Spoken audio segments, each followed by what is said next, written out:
Olá, meu nome é Adolfo Melito, este é o programa Economia Criativa do Visão Web TV. Visão Web TV, Economia Criativa, Descomplicando a Economia, é um programa que tem sido tratado no Visão de Mercado do Rogério Cabral, hoje com alcance nacional pela Web TV, e nós temos trazido aqui temas que interessam a criatividade, inovação, tecnologia, empreendedorismo, e hoje nós trazemos aqui um convidado muito especial, que vai falar para nós sobre um modelo que nós ainda não conhecemos muito aqui no Brasil, que é como é que você faz uma aceleração de uma empresa que já está funcionando.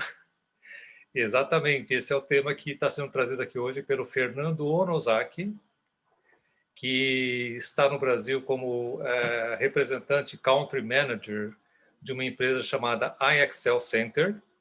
E ao dirigir a ele a primeira pergunta, vou descrever um pouquinho o que vem a ser esta organização. Seja muito bem-vindo, Fernando. Nós já estivemos juntos num programa que nós fizemos aqui o ano passado, né? E contamos com a sua participação. Quando a gente falava de um lado, existe um programa como iExcel Center, do outro lado você tem programas como Endeavor, e chegamos também a trazer aqui com os nossos alunos o pessoal da Fundação Dom Cabral do PAEX, que é o programa de apoio ao empreendedorismo nas médias empresas, né? E as três coisas têm relação, depois a gente pode falar a respeito. Mas você representa no Brasil uma organização internacional cujo DNA é oriundo da união de uma consultoria de negócios, uma business school e o Management Education. Então, são três organizações internacionais, a Arthur DeLittle, a Monitor Group, que já esteve no Brasil no passado, e a Holt Business School. Essas três empresas foram unidas no que foi denominado iExcel Center. O resultado foi uma organização com foco em inovação, porém específico para o desenvolvimento de empresas que já estão no mercado, que já são empresas de médio porte, assim chamadas. Fernando, então, seja muito bem-vindo. Eu deixo com você essa primeira pergunta. Como é que esse modelo foi construído e quem foi o idealizador desse modelo lá fora? Legal. Primeiro, eu queria agradecer o convite e poder estar aí com vocês hoje, participar do programa. É interessante, realmente, a Excel nasce de uma consultoria de estratégia de gestão, que era a Arthur DeLittle, foi a primeira consultoria de estratégia de gestão do mundo, né? E ela tinha ali uma prática, e uma das práticas chamava Technology Innovation Management, TIM, onde justamente se trabalhava a inovação. E ela, curiosamente, a Arthur DeLittle tinha um braço de Management Consulting e um braço de pesquisa, que trabalhava muito mais com consultores com PhD, trabalhando junto aos laboratórios de R&D. Então, ela compunha essas duas partes. Os líderes dessa prática acabam saindo da Arthur DeLittle e migrando pelo Monitor Group, onde passam e depois vão fundar a Excel Center. Em paralelo, existia, e acho que Arthur DeLittle foi a única consultoria também a ter uma própria escola de negócios que fornecia os MBAs, que era a Arthur DeLittle School of Management, que a maioria dos professores também eram consultores, então tinha essa relação. Essa escola foi adquirida pelo grupo de educação Holt, e ali, então, começa também a trabalhar a parte de Management Education, né, trabalhando junto com a educação de negócios. E converge, então, para a Excel, que a gente leva essas duas vertentes, a parte de consultoria, junto com a parte de educação, e sempre focado na inovação e na gestão da inovação. Maravilha. E chama muita atenção, porque esse programa, de alguma forma, chegou ao Brasil faz pouco tempo, depois você vai falar a respeito do que tem sido feito por aqui, mas há um conceito muito especial por trás do que foi chamado do aceleradora de inovações, né? Que, de certa forma, você vai designar depois, o 10X ou 10X, que significa qualquer empresa de médio porte, que já tem toda uma preparação como empresa, já se mostrou competente no mercado, conhece o mercado, tem pessoas, sabe admitir, sabe faturar, sabe cobrar, sabe fazer tudo aquilo que a startup ainda não sabe, ela já tem, né? Mas ela consegue ser acelerada. Então, conta para nós quais são os conceitos por trás desse modelo de aceleração de inovações.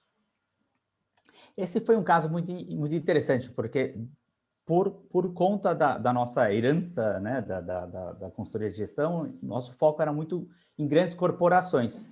E aí surgiu essa oportunidade de trabalhar com pequenas e médias empresas, justamente quando uma pessoa do governo colombiano escuta participa de um workshop com um Patel, gosta da metodologia e convida para fazer um programa de aceleração para o governo colombiano, numa primeira ideia focado em startups, que depois acabou guinando e pelo contexto do desenvolvimento econômico-social para trabalhar com pequenas e médias. Então, isso acontece em 2013 e desde então a gente vem trabalhando com o governo colombiano fazendo esses programas de aceleração com essas pequenas e médias empresas, chegando a quase ano passado fechando quase com 800 empresas aceleradas por esse programa em mais de 12 diferentes cohorts ali dentro da Colômbia.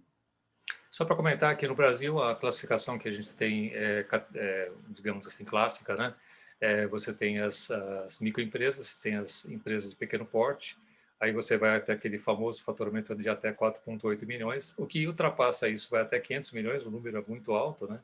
São consideradas as médias empresas, né? Nós não sabemos o número adequado, mas assim estima-se que aqui no Brasil são 250 mil a 300 mil empresas, talvez até um pouco mais, né? O fato é que essas empresas já passaram por aquele estágio mais difícil, né, de você poder estabelecer uma organização que funciona, tem uma direção, muitas vezes tem uma governança, tem todas as características de empresa. E então isso que aconteceu na Colômbia, não sei se aconteceria aqui no Brasil, porque assim você vai dentro das regras normais de você contratar uma empresa lá fora, uma empresa do setor público, no caso específico aqui é a Colômbia, né, o governo colombiano. E aí o Patel chega lá e fala assim, olha, a gente veio fazer esse trabalho aqui com vocês para startups, mas a gente acha que deveria fazer outro trabalho. Como é que foi esse convencimento que ele fez lá? E qual foi qual foi o primeiro trabalho que foi feito em 2013, né? Quer dizer, recente, né? E quais foram os resultados que levaram vocês a expandir esse programa hoje, chegando a quase 1.000, né? Empresas aceleradas. E olha, 1.000 empresas aceleradas não é pouca coisa, não. Se você pegar 10% das brasileiras, são 30 mil. Não sei as colombianas quantas são, mas acho um número extremamente importante. Vamos lá, qual foi o trabalho que ele fez de convencimento do governo para isso?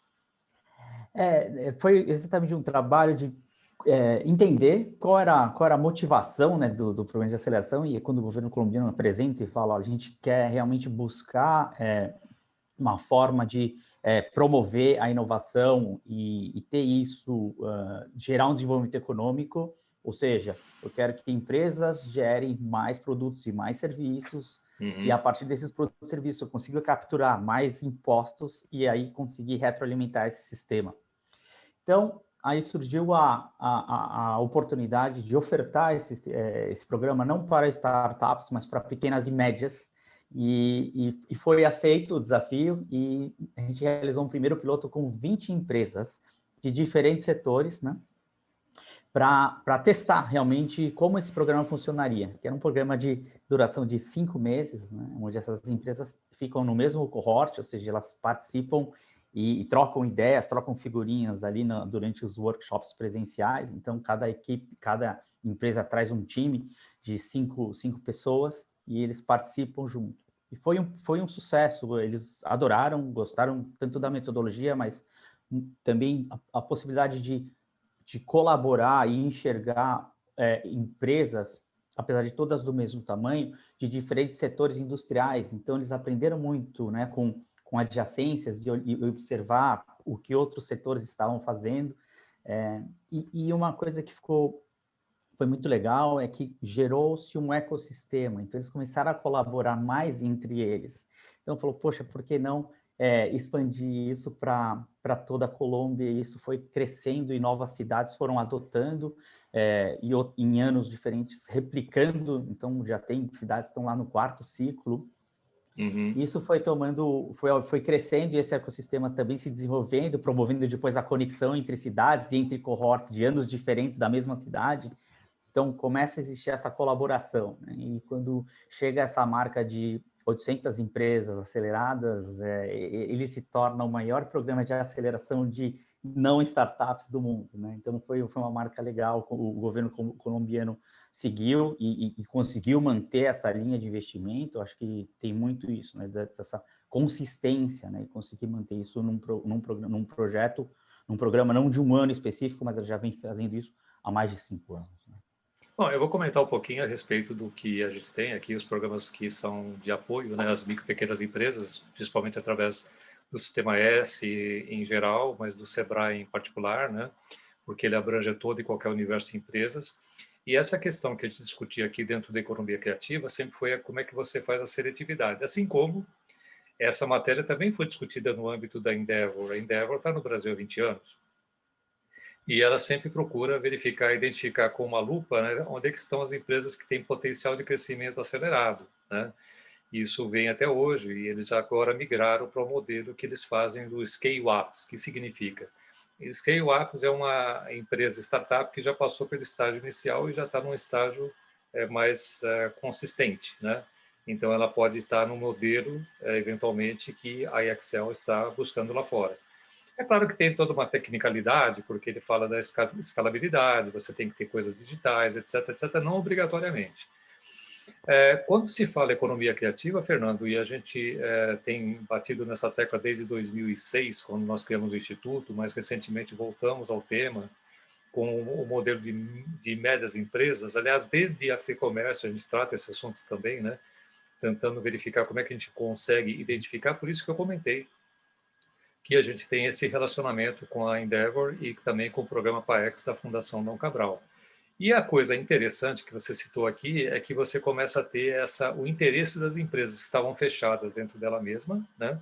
Quando se conectam com outras empresas de outros setores, outros segmentos, elas perdem um pouquinho aquela proteção, de alguma forma, veem que colaborar e trocar ideias a respeito de negócios pode ser produtivo para ela também, né? E não ficar simplesmente voltada para o desenvolvimento interno da própria organização. As médias empresas são mais suscetíveis a isso, porque elas não têm organizações assim enormes, né? Então, elas gostariam de participar com os seus principais gerentes, muitas vezes são 4, 5, talvez não máximo, né? O dono da empresa, o conselho da empresa, que participam desse processo. Então, você está pegando a liderança da empresa, que é fundamental, e está colocando ela à prova desse processo. Então, vários setores diferentes, né? Vão se reunir e vão verificar que tipo de negócio vocês podem fazer em conjunto. É como se fosse vamos fazer mal comparando aqui com as startups, né? Aquele modelo que você tem o Startup Weekend, né? Só que o deles é um pouco mais ampliado e sob uma coordenação de uma organização como a Excel Center, que tem todo esse background, né? Que é de Business School, que é de laboratório, que é de desenvolvimento, que é de P&D, que é de inovação, etc., modelos de negócio.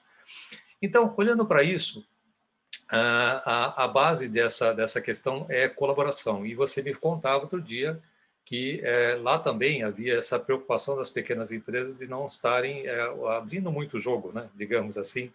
E como é que você vê, agora que você já tem, agora traçando um pequeno paralelo, porque já tem alguns programas feitos aqui no Brasil, eu queria que você expusesse um pouquinho o que vem a ser o cohort, né, que você citou, quais são os programas aqui no Brasil, como é que você compara as duas coisas, embora nós estamos aqui bem no começo e eles estão bem lá na frente. Como é que você faz essa comparação?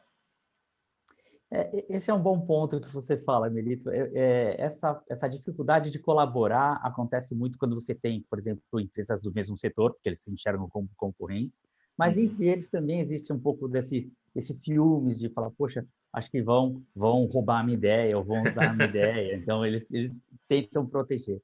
O que eles acabam verificando, é o que a gente muito também prega, é que muito do tema da inovação é referente à velocidade. Então, muitas vezes, você até consegue fazer isso sozinho, só que você vai levar um espaço de tempo, né, muito maior do que se você conseguir colaboração, você acelera e consegue fazer isso mais rápido. Então, o que eles acabam percebendo é, poxa, eu posso fazer isso sozinho, eu vou levar anos. Alguém vai fazer isso antes do que eu. Então, eles ficam com essa preocupação e começam a enxergar que, poxa, então, para ir mais rápido, eu vou colaborar. E assim eu tenho mais chances. Tudo bem, tenho algum risco por esse lado, mas consigo implementar a minha ideia num tempo muito mais rápido. Então, eles começam a trabalhar isso, e isso é muito interessante. Algo que vem sendo trabalhado ao longo dos anos, e você percebe uma mudança. É justamente, acho que esse princípio que hoje tem muito se falado do ecossistema, né? Que é realmente promover essa colaboração e essa troca. Então, isso vem acontecendo passo a passo. No Brasil, a gente teve a chance de fazer três cohorts, né? 3 grupos de empresas.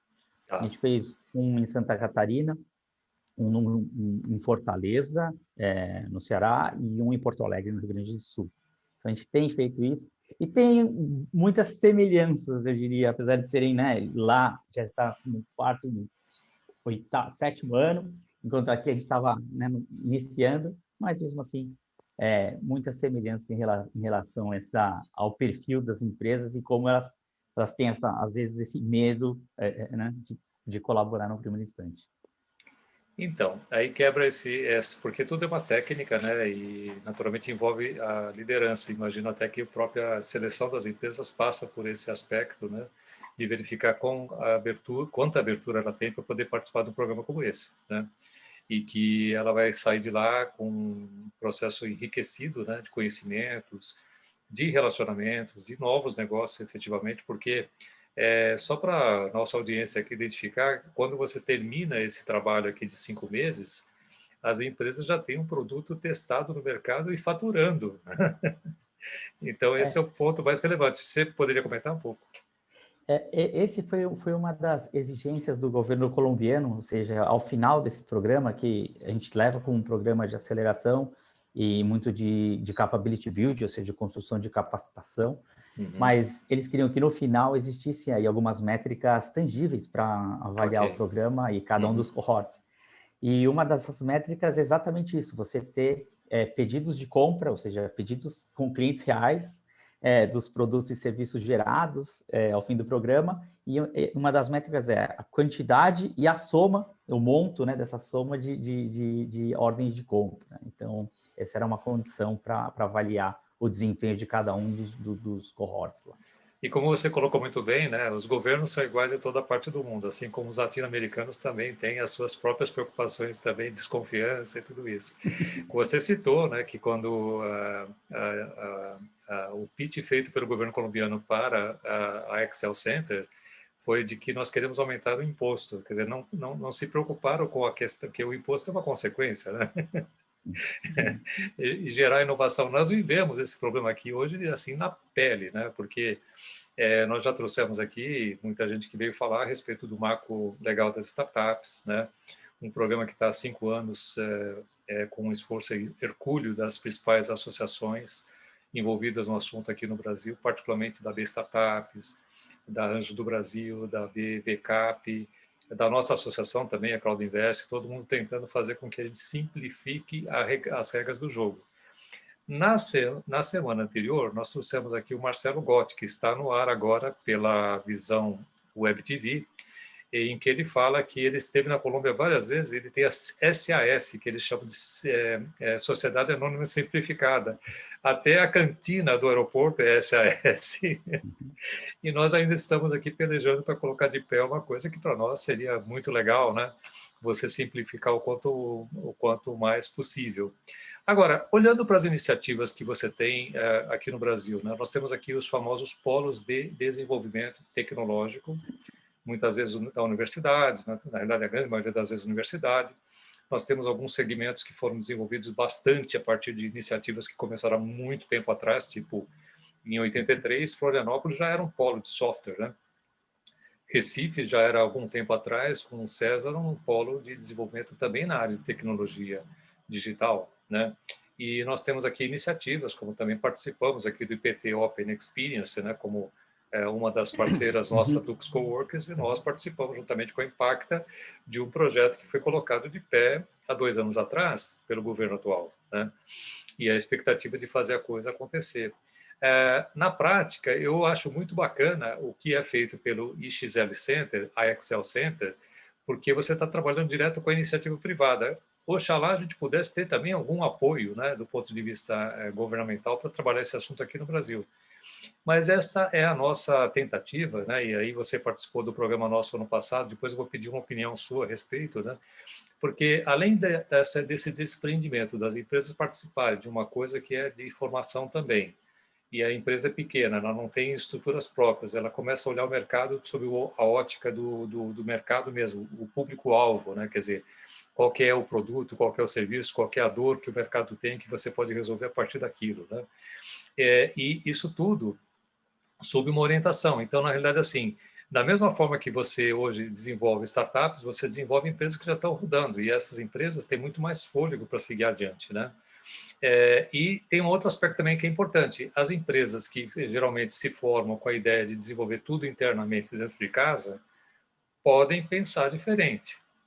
Porque cada vez que você consegue fazer com o apoio de outras empresas, se você pensar em qualquer negócio, você vai saber que alguém já fez aquilo melhor que você faria se você começar a fazer isso hoje.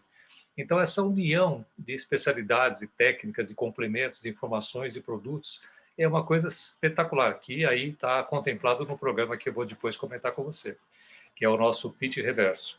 Mas sei também que tem um programa especial do iExcel Center, e que eu acho assim espetacular mesmo, do ponto de vista prático, nunca ninguém pensou nisso. Conta um pouquinho o que vem a ser esse Innovation Olympics que foi criado por vocês e quando foi criado e como é que ele funciona. O Innovation Olympics a gente meio que empacotou um projeto de consultoria. Ele foi criado junto com a Holt, né, que se chamava Action Project, onde os alunos deixavam de fazer os estudos de caso e tinha uma matéria que eles iam justamente fazer uma competição. Então, a classe era dividida lá em times e eles recebiam um caso real de uma empresa real que ia até a faculdade e fazia esse pitch, e os alunos aí competiam ao longo de 8 semanas para desenvolver a melhor solução. Então, era uma coisa dinâmica e eles ficavam expostos a uma banca de cada uma das empresas participantes para serem sabatinados, né, e questionados, e era um momento de interação. Então, foi um sucesso, os alunos adoraram, né, gostavam, porque era uma chance de eles realmente sentirem o frio na barriga, de trabalhar num caso real, né, numa situação real.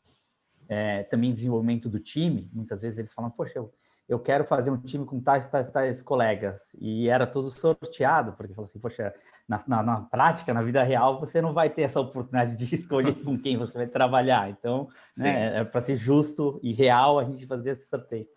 Então, foi ali que começa o Innovation Olympics, dentro da Holt, um projeto chamado Action Project. Depois disso, a gente expande e busca trabalhar uma diversidade maior, então não trabalhar apenas com uma universidade, mas hoje a gente trabalha com mais de 150 universidades, né, pelo mundo, e com times de uma senioridade maior. Por isso a gente procura MBAs e mestrandos, doutorandos e PhDs, né? Então, e a vantagem, e aí começa o Olympics, acho que o grande diferencial dele é que ele é um projeto de consultoria, onde os consultores têm um corpo de consultores nossos, da Excel Center, que trabalha com 5 times de alunos de diferentes MBAs num formato de competição.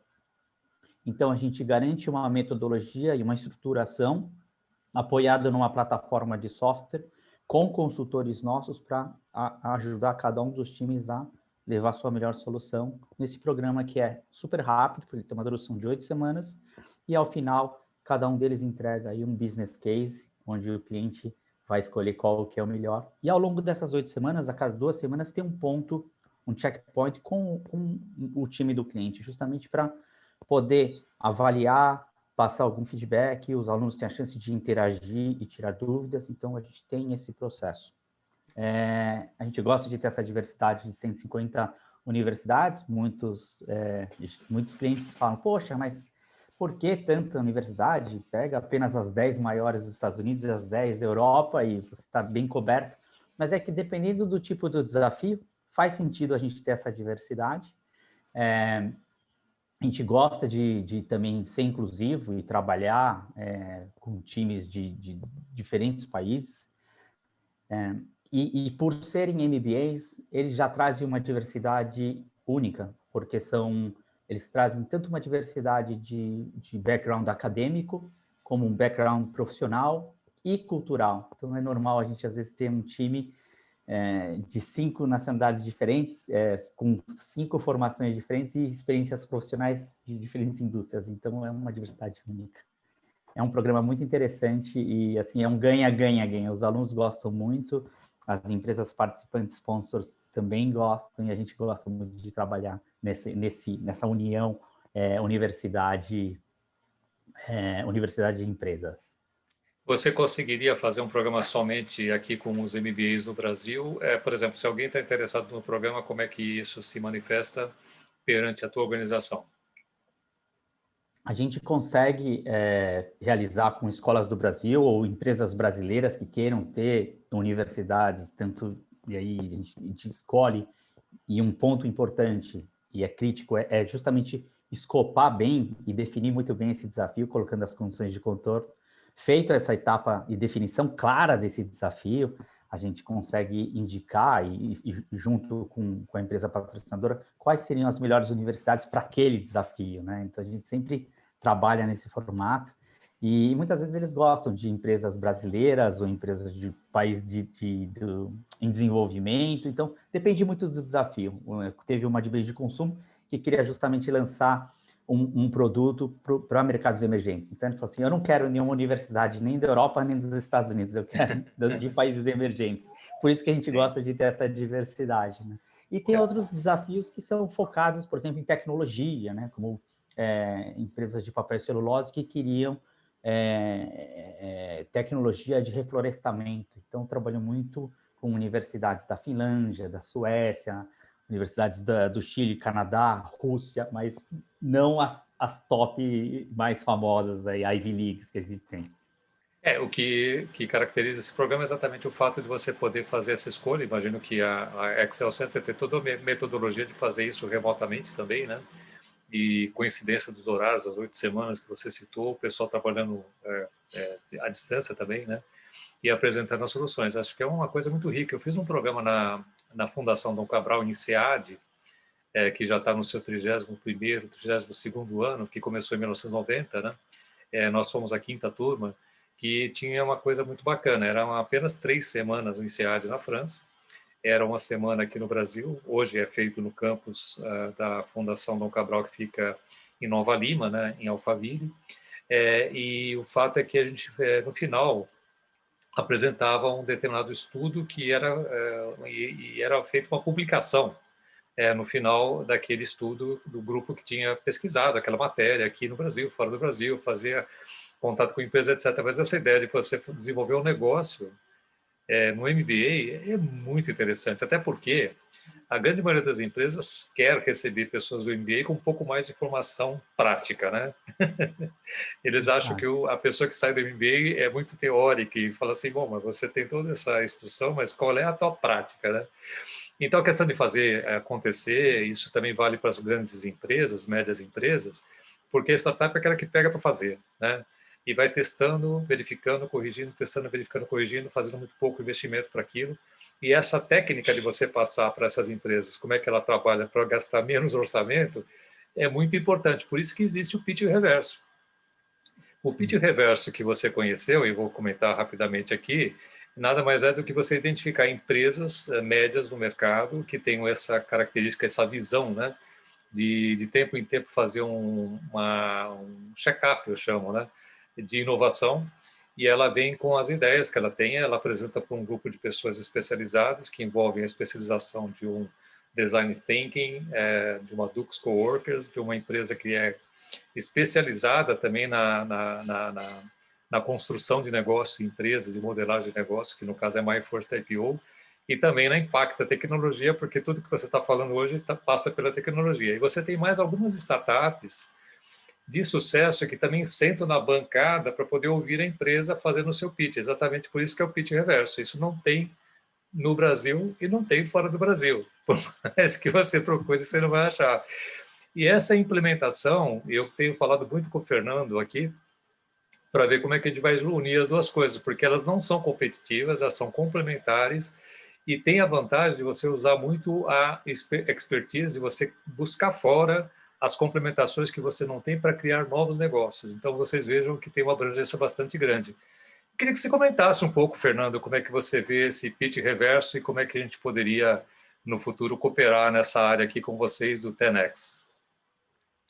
Eu vejo como uma solução super inovadora a forma que, né, conseguir fazer isso. Eu acho que também um grande segredo é como vocês conseguem definir bem o desafio e ter essa maleabilidade junto das empresas, né? Porque também deve existir esse receio, aí eu vou compartilhar uma dor minha, vão Sim. saber alguma fraqueza que eu tenho, né? Eles sempre pensam dessa forma, mas acho que cada vez mais elas entendem isso. E, como você falou, muitas vezes essa dor não é exclusiva dessa empresa, é uma dor comum de empresas até de outros setores, muitas vezes. Então, eu vejo que é uma solução muito interessante e realmente você inverte ali as empresas poderem realmente escopar e definir bem, eu acho que é o segredo, para que as startups possam trazer as soluções adequadas e precisas para aquela dor ou para aquela necessidade Bacana, indicada. muito legal, Fernando. Bom, nós estamos chegando ao final do nosso programa de hoje aqui,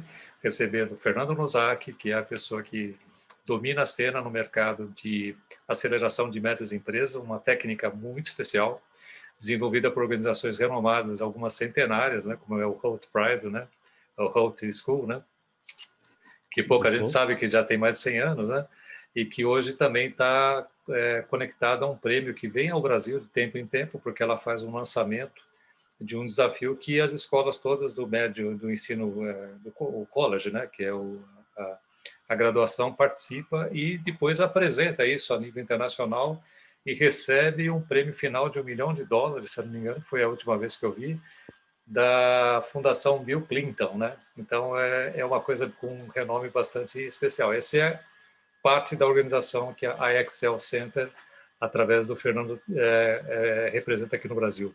Eu queria pedir que você também comentasse um pouco como é que as empresas interessadas fazem contato com a tua empresa, organizam para conversar com vocês, verificar como é que funciona o programa e deixar essa sua mensagem final aqui para os nossos, para a nossa audiência, para os nossos ouvintes, para os nossos telespectadores, e agradecendo mais uma vez por ter contribuído com essa informação riquíssima, né, a respeito do assunto de inovação aqui no nosso Economia Criativa.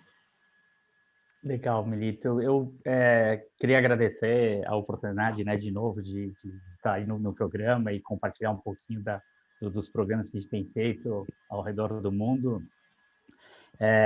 A Excel Center tem a sede em Cambridge, em Massachusetts, mas eu fico no Brasil, então qualquer dúvida ou maiores contatos pode procurar diretamente.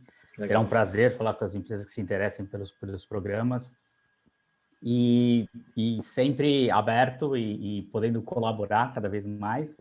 A gente gosta de trabalhar tanto com corporações, como também com o meio acadêmico e também governos. A gente trabalha nessas três vertentes e será um prazer. Eu queria agradecer novamente a abertura e o bom papo que foi a entrevista de hoje. Obrigado, você é sempre bem-vindo e nos vemos então no próximo. Muito obrigado e um grande abraço. Perfeito. Muito obrigado.